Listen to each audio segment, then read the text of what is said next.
Hello and welcome. My name is Nidhi, by the way. I don't think I ever do that, but I am Nidhi. So today I'm going to be doing a little book haul because since quarantine started, my book buying has gone a little bit crazy.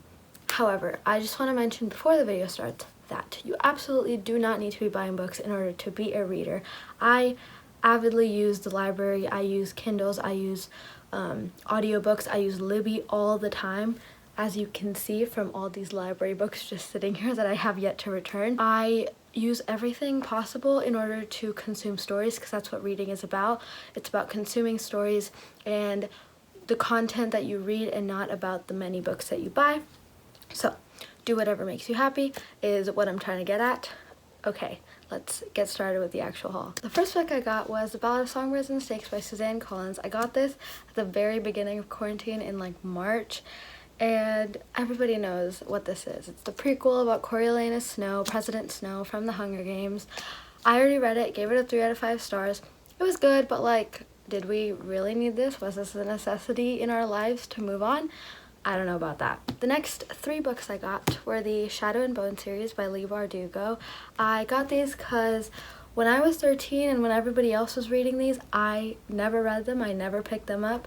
So I wanted the experience of being a 13-year-old girl again and trying to read these books, and that is why I love them, because I love the nostalgia of reading these and just reading the whole like strong girl woman character thing that was in most books at the time, and like the very basic tropes that were used through these books was what was actually kind of enjoyable in the beginning. Also, I really loved Nikolai in all of these. I cannot wait to pick up King of Scars because I don't know why, but I know a lot of people hate these series, but like, read it for Nikolai. Like, regardless of anything else, read it for Nikolai. So to continue me wanting to be a 13-year-old during the quarantine, picked up A Court of Thorns and Roses by Sarah J Maas, the entire trilogy, because I never read them again. I picked up A Throne of Glass a very, very long time ago, read that, never continued the series, kind of fell into a 4-year reading slump, I guess, where I just didn't read books for fun during high school,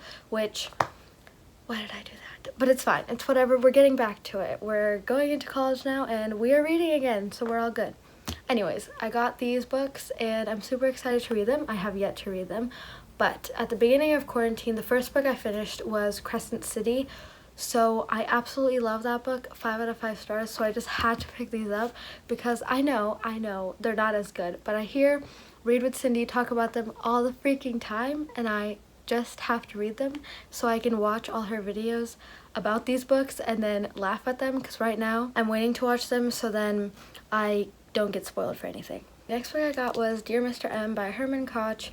This book was basically sitting in the clearance section somewhere and I saw it once and then I just went home, didn't buy it or anything. I was like, okay, this looks interesting, I kind of want it, mostly because the cover is beautiful. There's like letters everywhere and stuff like that.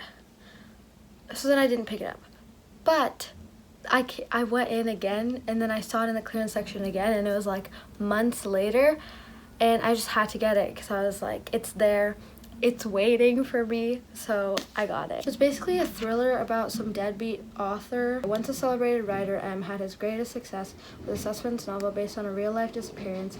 It told the story of a history teacher. Now M's career is fading, but now when it comes to his bizarre, seemingly timid neighbor who keeps a close eye on him and his wife, why? What? Okay. It's a mystery thriller of some sorts about an author and his book and something else about that. I'm excited. I don't really read thrillers at all because I'm just not interested in them, but this one called to me, so I have to read it because I need to know what happens. The next book I got was Wicked by Gregory Maguire. The only reason I got this was because Lena Gnomes was talking about it in one of her really old videos. She was really recommending this, and she doesn't usually read fantasy, I don't think, so I was really surprised to see this on one of her recommended lists. So then I picked it up. Also, the green sprayed edges are kind of amazing. At first I wasn't really sure about them, I didn't know if I liked them, but then they kind of grew on me. And just in general, this cover is beautiful. The next 2 books I got were both by George Orwell, Orwell on Truth. It's a little bright. Can you see that? Yeah, Orwell on Truth, and then I got a collection of essays by George Orwell. Past 4 years in high school, I've read 2 George Orwell books during class. I read 1984 this year, and then a couple years ago, I think, I read Animal Farm. So I needed to get these because I love George Orwell's writing. The way he writes and the way he comments on our society and the world and how we shouldn't be living is so important, and we should be listening to it. I wanted to read more of his essays and his Orwell on Truth work, which I haven't actually opened yet. But this one, I read one of the essays. The essay I read was called Politics and the English Language. I would highly, highly recommend reading that essay. It's so good. If you're a writer, just read it. It changes your life. It changes your thinking. It's just so well written, and I just am so excited to read more from this. These are some recent books that I picked up. First book, Skyward by Brandon Sanderson. I'm trying to really get into Brandon Sanderson this year. I was watching Catherine Reed's. Okay, first off, everybody needs to go watch Catherine Reed's. I love her energy. I just love her videos, and I've binged almost every single one. I'm trying to save them because there's not that many right now, so I have to save watching the rest because I don't want to watch them all at once and then have nothing of hers to watch. Anyways, just go watch her. And in her videos, she's always talking about her love for Brandon Sanderson, and I've never read even one Brandon Sanderson book. So I thought I would pick up Skyward, start with this, and then I'm also going to be picking up Elantris and the rest of the Cosmere series, and I'm super excited because everybody loves Brandon Sanderson, and I need to get on that train. Speaking of hyped books, Jade City by Fonda Lee is a very hyped book right now. Everybody's talking about it on BookTube, Bookstagram. I don't have a book Twitter, but probably book Twitter. And I just need to read it. First off, I've never read a fantasy novel by an Asian author, and I'm really happy to start with this. It's also family drama. I've been loving family dramas right now, so also very excited because of that. Well, how else can I describe this without saying I'm excited?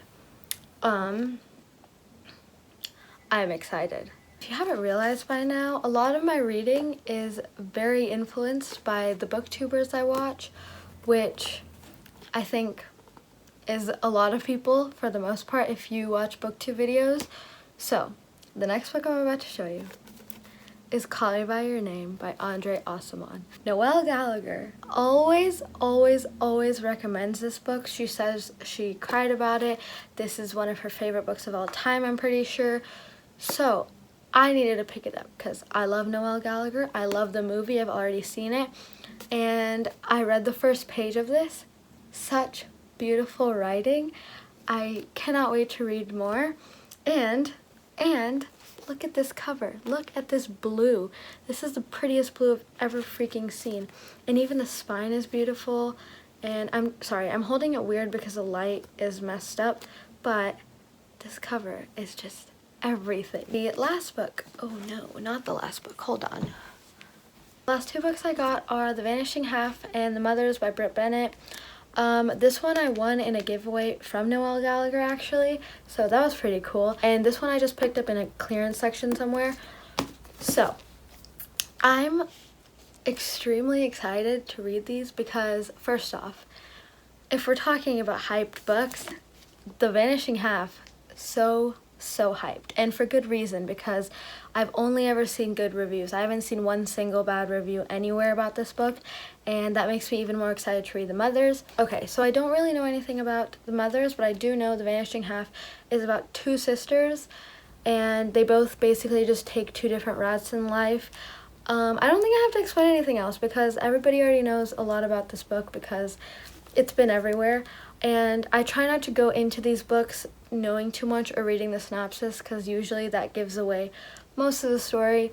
So I'm just trying to go into this unknowingly of anything. Also, I'm thinking of doing a little Britt Bennett weekend where I read both of these books and not compare them, but just talk about them because I am interested in both of these because of the hype that they're getting, and not gonna lie, because of the pretty covers, because look at these. They're not similar, but also they're kind of similar in a way, and they're just beautiful. Like, these are the types of covers I want in my life. Alright, that is the end of my book haul, and as you can see, these are all the books I hauled today. Also, actually, not even all of them. There's 3 more books sitting on my couch right there that I did haul. So, I hope you enjoyed. As you can tell, I've got a little crazy during the quarantine and bought way too many books, but I'm reading them and I'm enjoying them. So, there's that. That's all for this video. Thank you so much for watching, and I will see you on the next one.